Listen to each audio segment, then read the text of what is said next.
ஓம் சக்தியே பராசக்தியே, ஓம் சக்தியே ஆதிபராசக்தியே, ஓம் சக்தியே மறுவூரரசியே, ஓம் சக்தியே ஓம் விநாயகா, ஓம் சக்தியே ஓம் காமாட்சியே, ஓம் சக்தியே ஓம் பங்காரு காமாட்சியே.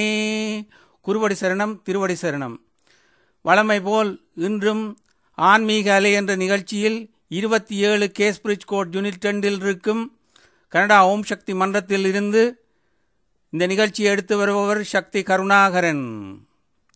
முதலிலே பரதேசிக்குத்தான் காலம் என்று சக்தி திருவெண்காடு அவர்கள் அவதார புருஷர் அடிகளார் என்ற பாகம் 15 தரப்பட்ட விவரத்தை இப்போது கீதவாணி நேயர்கள் இதை கேட்கலாம்.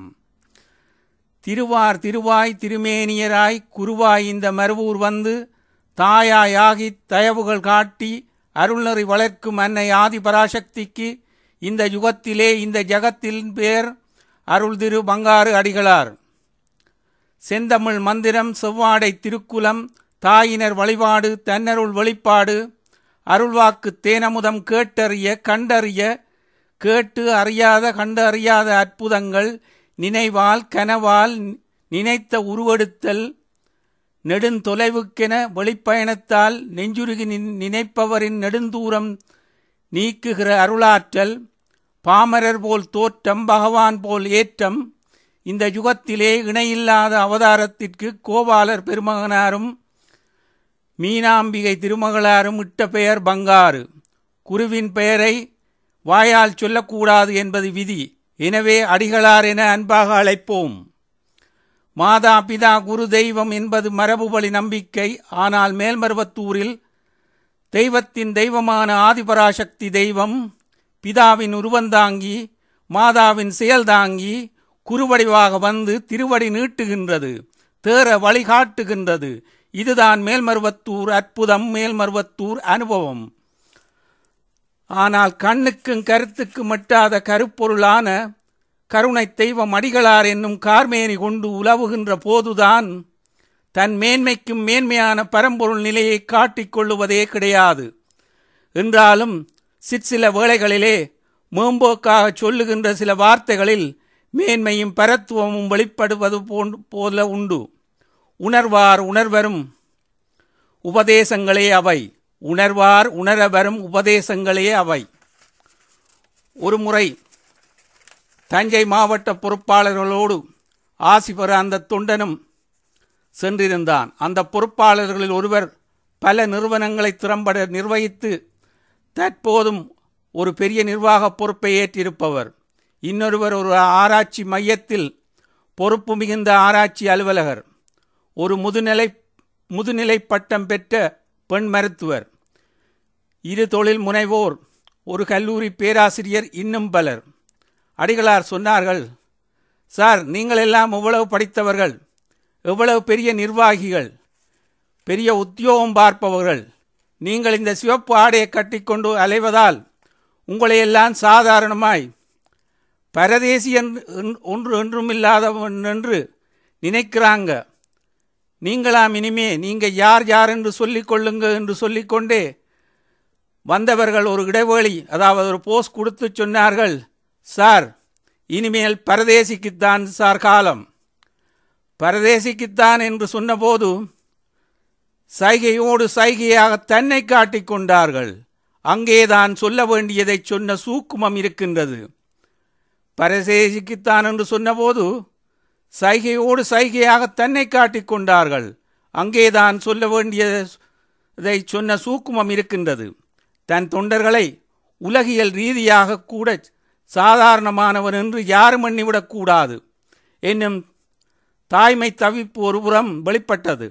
ஆனால் தன்னை காட்டி பரதேசி என்று எளிமையாக சொன்ன இரகசியம் என்ன? என் பிள்ளைகளே, நீங்களெல்லாம் எந்த நிலையில் இருந்தாலும் எந்த தொழிலை செய்தாலும் நீங்கள் இந்த தேசத்தைச் சேர்ந்தவர்களே. நான் அப்படியல்ல. நான் பரதேசி. விண்ணுலகை மண்ணுலகையெல்லாம் கடந்த அப்பாலுக்கு அப்பாலாயான தேசம் உண்டல்லவா, அந்த தேசத்தைச் சேர்ந்தவன். எந்த தேசத்தின் எல்லையிலும் கட்டுப்படாத தேசத்தைச் சேர்ந்தவன், தேசங்கடந்த தேசி நான், பரதேசி, எனக்கே இனி காலம் என உபதேசித்து அருளினார்கள். ஐ ஆம் த சன் ஆஃப் கோட், நானே தேவகுமாரன் என்று முழங்கினார். முன்னொருவர் இயேசு கிறிஸ்து, ஐ ஆம் ப்ராபெட், நானே தேவதூவன் என்று முழங்கினார். பின்னொருவர் நபிகள் நாயகம், இன்றோ ஆச்சாரிய பீடநாயகர் என்றும் ஆன்மீக குரு என்றும் அடிகளார் என்றும் உலகமே வியக்கும் வண்ணம் தோன்றும் நிலையிலும் தொண்டனின் தொண்டால் மட்டுமே தோளுமை காட்டுகின்ற ஆதிபராசக்தி அவதாரம் உணர்வார் உணர ஓடுகின்ற ஓட்டத்திலே உதிர்ந்துவிட்ட ஒரு உபதேச மந்திரம்தான் இந்த பரதேசி என்னும் ஒப்பில்லா மந்திரம். உணர்வார் உணர்வார். சக்திகளே, உணர்வார் உணர்வார். இன்னொரு சந்தர்ப்பம், அடிகளாரின் திருவுருவச் சிலை செய்ய சிறப்புமிகு சென்னையில் சீர்மிகு தொண்டர்கள் ஆர்வமுடன் இறங்கினார்கள். இந்தியாவிலே தலை சிறந்த ராஜஸ்தான் சிற்ப ராஜஸ்தான் பளிங்குக்கல், இன்றைய உலகில் ஆன்மீக ராஜஸ்தானன் தானம் நிலை பெற்ற அடிகளார்க்கும் சிலை, தொழிலில் தோல்வியே காணாத தொல்பெரும் சிற்பி துவண்டு போனார். காரணம், சிலை எடுக்க உளியெடுத்த முயற்சியெல்லாம் தோல்வி. அயர்ந்து போன அவர் மிக அயர்ந்து போன தொண்டர்களிடம் சொன்னார், ஐயா, நான் ஏதோ மனிதருக்கு சிலை செய்வது போல செதுக்கிவிடலாம் என்று சாதாரணமாக நினைத்தேன். என்னால் முடியவே இல்லை. கோயிலில் இருக்கின்ற குருஜி என்று சொன்னீர்கள், அவருடைய பரிபூர்ண ஆசியின்றி இதை செய்ய முடியாது. அவருடைய முழு ஆசியையும் பெற்று வாருங்கள் என்று திருப்பி அனுப்பிவிட்டார். துவண்ட தொண்டர்கள் தோள் ஒடுக்கும் பெருமானை நாடி மருவத்தூருக்கு வந்தார்கள். அம்மா, தங்கள் சிலையை வடிவமைக்க முடியவில்லை, தங்கள் முழு ஆசியும் வேண்டும் என்றார்கள். அடிகளார் கலகல என்று சிரித்தார்கள். பின் சொன்னார்கள், என்ன சார் இது? காற்றுக்கு சிலை வடிக்க முடியுமா சார்? நீருக்கு சிலை வடிக்க முடியுமா சார்? நெருப்புக்கு சிலை வைக்க முடியுமா சார்? அடிகளாருக்கு சிலை வடிக்கணுமா சார்? சிரித்தார்கள். அப்படி சிரித்தார்கள். திரிபுரம் எரித்த சிரிப்பு, விரிசடை சிரித்த சிரிப்பு, மூவினை அளித்த சிரிப்பு, மூழ்வினை பழிக்கும் சிரிப்பு, அருளமதை வழங்கும் சிரிப்பு, அடியார் இதய கமலத்தே பூக்கும் சிரிப்பு, 1000 அர்த்தங்களை அள்ளி வீசும் சிரிப்பு. சிரித்தது உண்மை, ஆனால் அனைவரையும் சிந்திக்க வைத்தது அதைவிட பேருண்மை. சக்திகளே, சிரித்தது உண்மை, ஆனால் அனைவரையும் சிந்திக்க வைத்தது அதைவிட பேருண்மை. வான்திரு பறவைகள் எல்லாம், வெட்டவழியின் விரிவுகள் எல்லாம், 50 பூதங்கள் என்னும் 50 தெய்வங்களான நிலம், நீர், நெருப்பு, காற்று, ஆகாயம் எல்லாம் தானே ஆகி படைத்தும் காத்தும் அழித்தும் மறைத்தும் அருளியும் ஆடுகின்ற எல்லையில்லா தனிப்பெருங்கூடத்தில் தலைவன் நானே, தாண்டவமும் நானே என்று சிரிக்கின்ற சிரிப்பு அல்லவா அது?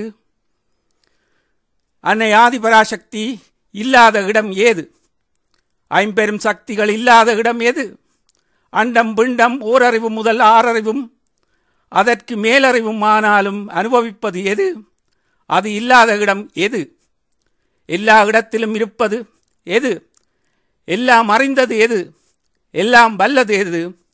பார்க்கும் இடமெங்கும் ஒரு நீக்கமர நிறைந்த பரிபூர்ண ஆனந்தம் எது? 50 தெய்வங்கள் அல்லவா? அவையே தானாய் நின்ற அது சிலை வடிவில் அடங்குமா என்று 1000 கேள்விக்கும் பதில்களுமாய் நின்ற சிரிப்பின் நேர்மை ஆரறிவார்? அவ்வாறு அவரவர் அறிகின்றது அல்லாமல் எவ்வாறு ஒருவருக்கு இசைவிப்பதுவே.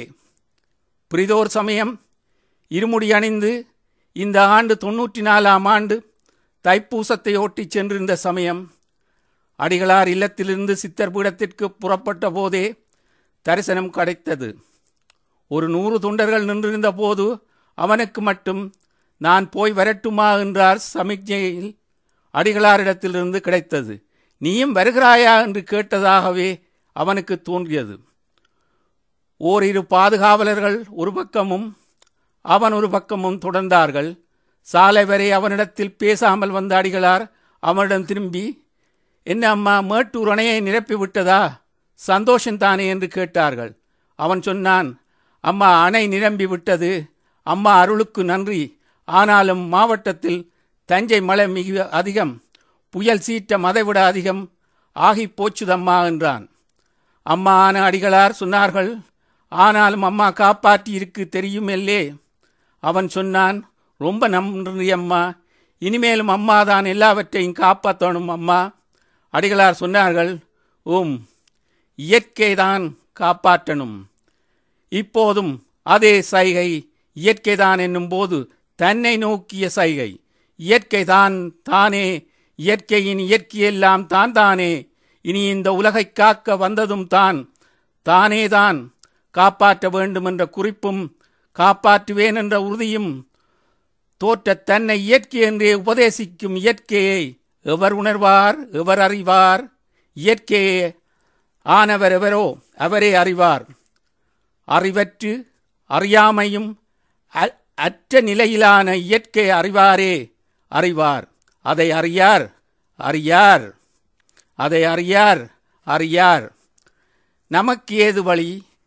நம்மவரை காக்கும் நாயகராயான இயற்கை நடத்துகின்ற நாடகத்தில் நாமெல்லாம் கருவிகளா? நாமெல்லாம் அங்கங்களா? நாமேதான் நாடகமா? தெரியாது. நமக்கென்ன வேலை? சொல்ல வேண்டியதை செய்ய வேண்டியதை சொல்லித்தரவும் செய்து காட்டவும் வந்தவள் சொன்னபடி செய்ததை தவிர வேறு வேலை உண்டா? கிடைக்கவே கிடையாது. அறிவுக்கும் ஆராய்ச்சிக்கும் அகப்படாதது, ஆணவத்திற்கும் அகங்காரத்திற்கும் புலப்படாதது, வாழ்த்திற்கும் வார்த்தைக்கும் வசப்படாதது, வந்த வேலையை முடிக்காமல் புறப்படாதது, உயிரார் உயிராய் உயிர் மேவியராய் திருவார் திருவாய் திருமேனியராய் குருவாய் வந்த சூக்குமம் என்ன? ஆராய்ச்சி தேவையில்லை. நாயகன் ஆனார் நாயகி ஆயினர்.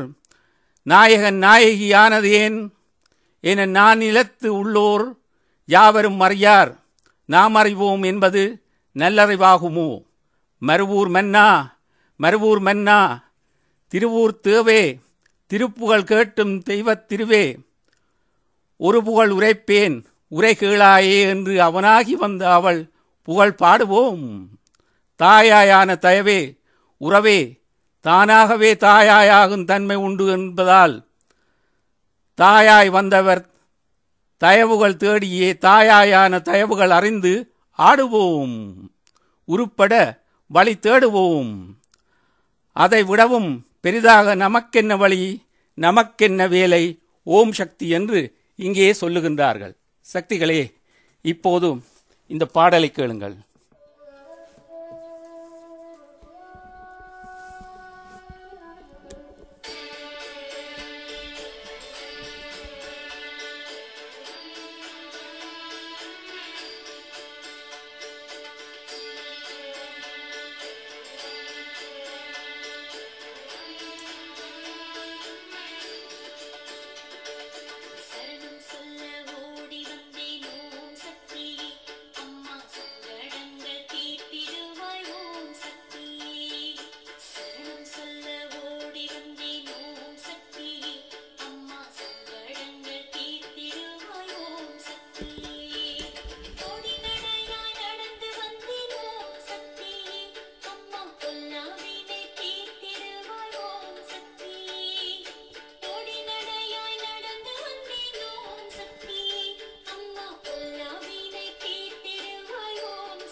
சக்திகளே, அடுத்து அம்மா ஓர் அவதாரம் என்று சக்தி P.K. சுந்தரம் அவர்கள் கோவையிலிருந்து தரப்பட்ட விபரத்தை கேட்கலாம்.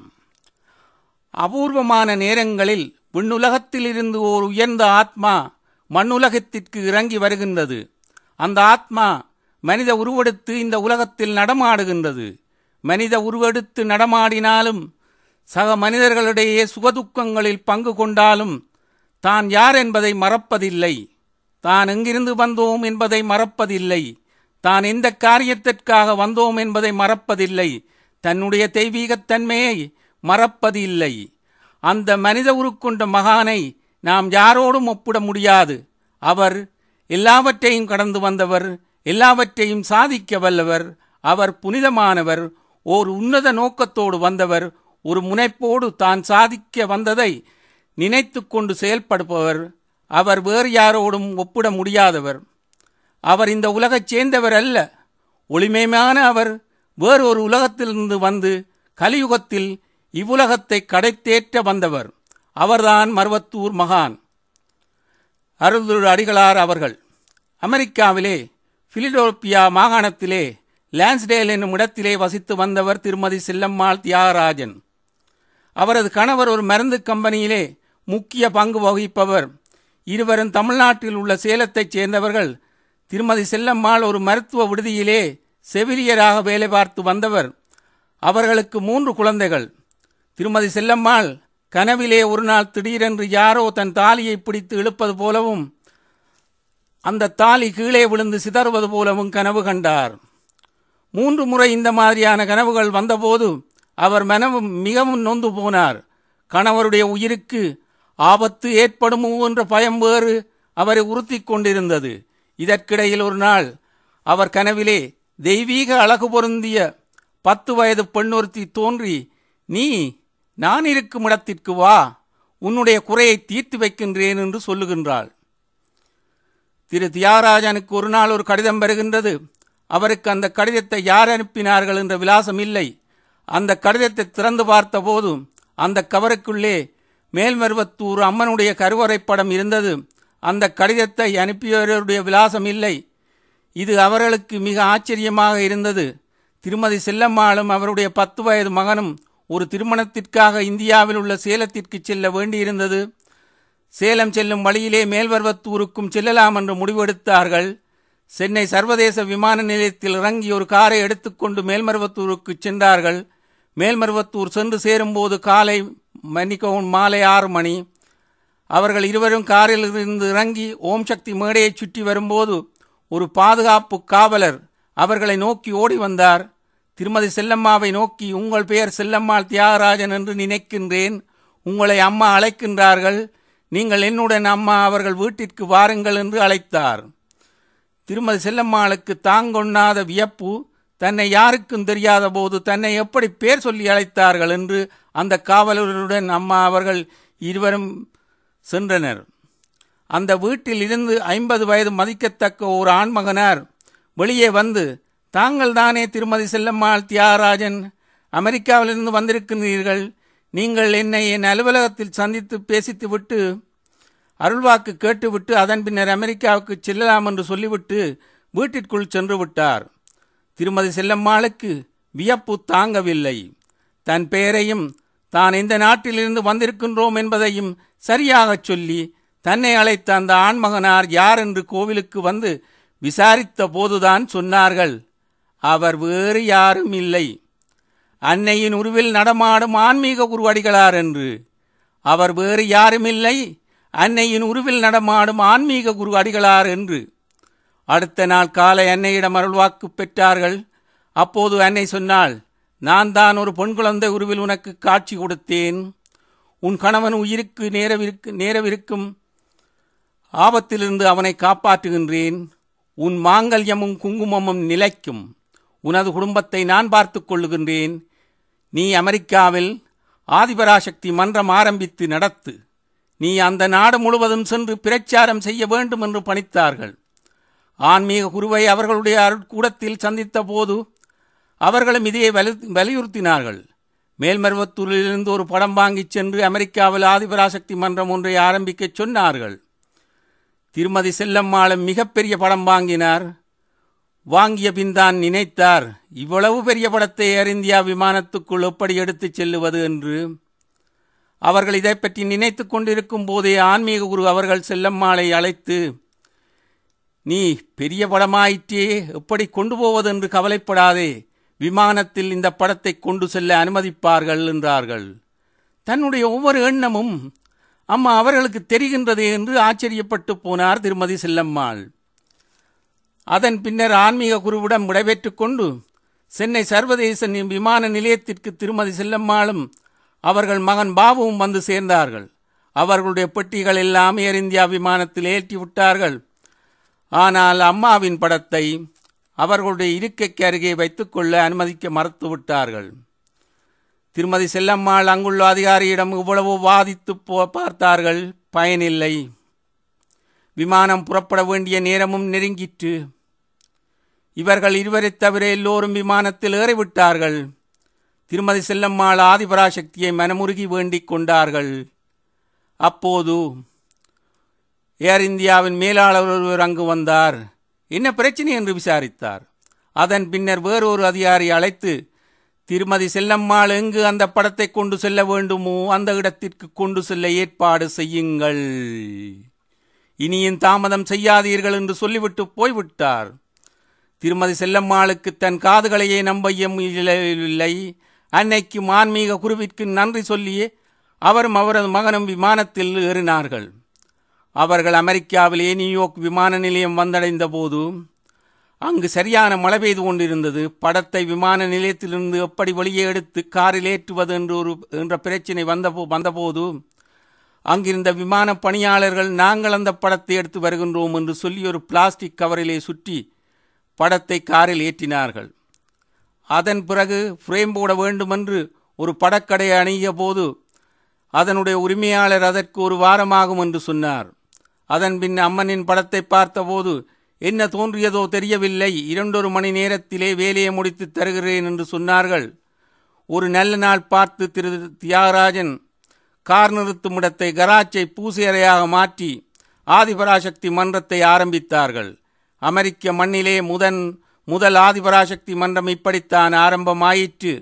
இந்த மன்றத்தை இங்கு வளர்ப்பதற்கு தியாகராஜன் தம்பதியினர் மிகவும் சிரமப்பட்டார்கள்.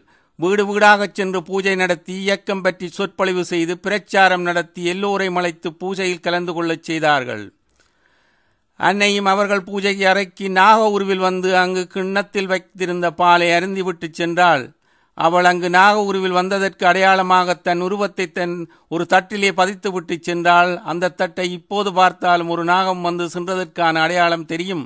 அந்த தட்டை பத்திரமாக பாதுகாத்து பூஜையும் செய்து வருகின்றார்கள். சிறிது காலத்திற்கு பின்பு திருமதி செல்லம்மாள் உடல்நலம் குன்றியது. அவர்களால் நடக்கவே முடியவில்லை. ஆனாலும் கூட தன் உடல் நலத்தை பொருட்படுத்தாமல் அமெரிக்காவிலிருந்து விமானம் ஏறி தன் கணவருடன் ஆலய விழாக்களுக்கு தள்ளு வண்டியில் அமர்ந்து கொண்டாவது அவர்கள் மேல்மருவத்தூருக்கு வந்து அன்னையையும் ஆன்மீக குருவையும் பார்க்க வந்து விடுவார்கள். ஆன்மீக குருவும் திருமதி செல்லம்மாளுடன் நீண்ட நேரம் பேசுவார்கள். நமது குருபிரான் ஒருமுறை செல்லம்மாளிடம் சொன்னார்கள், நீ செய்த தொண்டினால் உனக்கு மறுபிறவி கிடையாது, உன் குடும்பத்தை நான் காப்பாற்றுகின்றேன் என்று. நமது குரு அவர்கள் சேலம் மாவட்டத்திற்கு சுற்றுப்பிரயாணம் சென்றபோது சேலத்தில் உள்ள செல்லம்மாள் வீட்டிற்கும் சென்று வந்தார்கள். செல்லம்மாள் அந்த நேரத்தில் சேலத்தில் தான் இருந்தார். அவரும் அவர் உறவினர்களும் மட்டற்ற மகிழ்ச்சி அடைந்தனர். நமது ஆன்மீக குரு அவர்கள் 2000ஆம் ஆண்டு வருடத்தில் ஆன்மீக சுற்றுப்பயணமாக அமெரிக்காவிற்கு வருகை புரிந்தார்கள். அப்போது தியாகராஜன் தம்பதியினுடைய மூத்த மகள் சக்தி மணிமேகலையினுடைய திருமணத்தை அம்மா அவர்கள் பிலடோப்பியாவில் உள்ள ஒரு 5 நட்சத்திர ஹோட்டலில் நடத்தி வைத்தார்கள். மணமகன் சக்தி டேனியல் இவான்கோ ஒரு அமெரிக்க இளைஞர், ஆதிபராசக்தி இயக்கத்திலே ஈடுபாடு உள்ளவர். அம்மா அவர்கள் ஆன்மீக பயணம் முடிந்து இந்தியாவிற்கு புறப்படுவதற்கு முன்னல் தியாகராஜன் தம்பதியினருடைய அழைப்பிற்கு இணங்கி லான்ஸ்டேலில் உள்ள அவர்களது வீட்டில் ஒரு நாள் தங்கிச் செல்வதற்கு ஒப்புதல் தந்தார்கள். அவர்கள் குடும்பத்தை பொறுத்தவரையிலே அந்த நாள் ஒரு பொன்னான நாள். அம்மா அவர்கள் வீட்டில் உண்டு உறங்கி எல்லோருடனும் பேசி மகிழ்ந்து அவருடைய குடும்பத்தில் ஒருவராக இருந்துவிட்டு பிரிய அவர்களுடைய விடைபெற்று சென்றார்கள். திருமதி செல்லம்மாளுக்கு அம்மா அவர்கள் விடைபெற்று செல்லும் போது கண்ணிலே கண்ணீர். அம்மா அவர்கள் 2 நாட்கள் கூட தங்களுடன் இருந்துவிட்டு செல்லக்கூடாதா என்ற எண்ணமும் ஏக்கமும் இருந்தது. JFK விமான நிலையம் வரை அம்மா அவர்களுடன் சென்று அம்மாவையும் திருமதி அம்மாவையும் அவர்கள் குடும்பத்தினரையும் கண்ணீர் மல்க இந்தியாவிற்கு வழி அனுப்பி வைத்தார்கள். அம்மா அவர்கள் இந்தியாவிற்கு புறப்பட்டு சென்ற பின்னர் திருமதி செல்லம்மாளுடைய உடல் நலம் நாளுக்கு நாள் மோசமடையலாயிற்று. ஒரு நாள் அவர்கள் மருந்து சாப்பிட பிடிவாதம் பிடித்தார்கள். அப்போது திரு தியாகராஜன் மேல்மருவத்தூர் அம்மாவிற்கு தொலைபேசி மூலம் தொடர்பு கொண்டு விஷயத்தை சொன்னார்கள். அம்மா உடனே தொலைபேசியில் செல்லம்மாளிடம் சொல்லுவார்கள், பிடிவாதம் பிடிக்காமல் மருந்து சாப்பிடம்மா என்று. அதன் பின்னர் தான் செல்லம்மாள் மருந்து சாப்பிடுவார்கள். அப்படி அம்மாவுக்கும் திருமதி செல்லம்மாளுக்கும் தாய் சே என்ற பாசப்பிணைப்பு இருந்தது. தெய்வத்தை சர்வவியாபி என்கின்றோம், அதாவது எங்கும் நிறைந்து இருப்பவர் என்று பொருள். அந்த தெய்வம் தன் கருணையின் பிரதிநிதியாக தாயை படைத்ததாக கூறுவார்கள். தாய் சிறந்ததொரு கோயிலும் இல்லை என்று ஆன்றோரும் சான்றோரும் சொல்லி இருக்கின்றார்கள். அம்மா அவர்கள் தாய் போல இருந்து செல்லம்மாளை பார்த்து கொண்டார்கள். திருமதி செல்லம்மாளுக்கு நடக்க இயலாமலும் பேச இயலாமலும் உடல்நலம் மிகவும் மோசமாகிய ஒரு ஆஸ்பத்திரியில் அவசர சிகிச்சை பிரிவிலே சேர்த்து சிகிச்சை மேற்கொள்ள ஆரம்பித்தார்கள். இறுதியாக உயிர் பிரியும் தருணமும் வந்தது. இறக்கும் தருவாயில் அம்மா அவர்கள் செல்லம்மாளுக்கு காட்சி கொடுத்தார் போலும் செல்லம்மாள் முகத்திலே ஒரு புன்சிரிப்போடு அவர்கள் உயிர் பிரிந்தது. மேல்மருவத்தூருக்கு நமது குருபிரானுக்கு செல்லம்மாள் இயற்கை எய்திய செய்தியை தொலைபேசி மூலம் தெரிவிக்கப்பட்டது. அம்மா அவர்கள் திரு தியாகராஜனிடம் சொன்னார்கள், சக்திகளே கேளுங்கள், கவனியுங்கள், சிந்தியுங்கள். நீங்களும் டாக்டர்களும் நினைத்திருப்பீர்கள் திருமதி செல்லம்மாள் உடல் தேறி வீட்டிற்கு திரும்பி வருவார்கள் என்று. ஆனால் அவர்கள் உயிர் பிரியும் நேரம் வந்துவிட்டது. செல்லம்மாள் கோமா நிலையை நோக்கி போய்க் கொண்டிருந்தார்கள். கோமா நிலைக்கு சென்றால் எவ்வளவு நாட்கள் அந்த நிலையில் இருப்பார்கள் என்று சொல்ல இயலாது. ஆகையால் அந்த நிலைக்கு செல்லுவதற்கு முன்பாகவே செல்லம்மாளை நான் அழைத்து கொண்டு விட்டேன் என்று சொன்னார்கள். எப்படி இருக்கும் இந்த இடத்திலே சக்திகளே? நீங்களும் டாக்டர்களும் நினைத்திருப்பீர்கள் திருமதி செல்லம்மாள் உடல் தேறி வீட்டிற்கு திரும்பி வருவார்கள் என்று. ஆனால் அவர்கள் உயிர் பிரியும் நேரம் வந்துவிட்டது. செல்லம்மாள் கோமா நிலையை நோக்கி போய்க் கொண்டிருந்தார்கள். கோமா நிலைக்கு சென்றால் எத்தனை நாட்கள் அந்த நிலையில் இருப்பார்கள் என்று சொல்லவே இயலாது. ஆகையால் அந்த நிலைக்கு செல்லுவதற்கு முன்பாகவே செல்லம்மாளை நான் அழைத்து கொண்டு சென்று விட்டேன் என்று சொன்னார்கள். அம்மா, செல்லம்மாள் குடும்பத்தை பொறுத்தவரையில் நீங்கள் அவர்களுக்கு ஒரு தாய், வழிகாட்டி, நண்பர், குரு, எல்லாவற்றிற்கும் மேலாக தெய்வமாக வழிநடத்தி சென்றீர்கள்.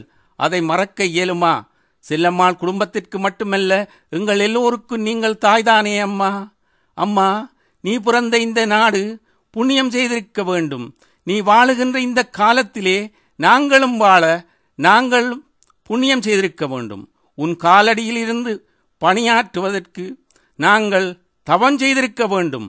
அம்மா, உன்னைப் போல இனியொருவரை இந்த யுகத்தில் காண்போமா என்றால் எங்கள் பதில் நிச்சயம் இல்லை, இல்லை, இல்லை, இல்லை, இல்லை என்பதுதான்.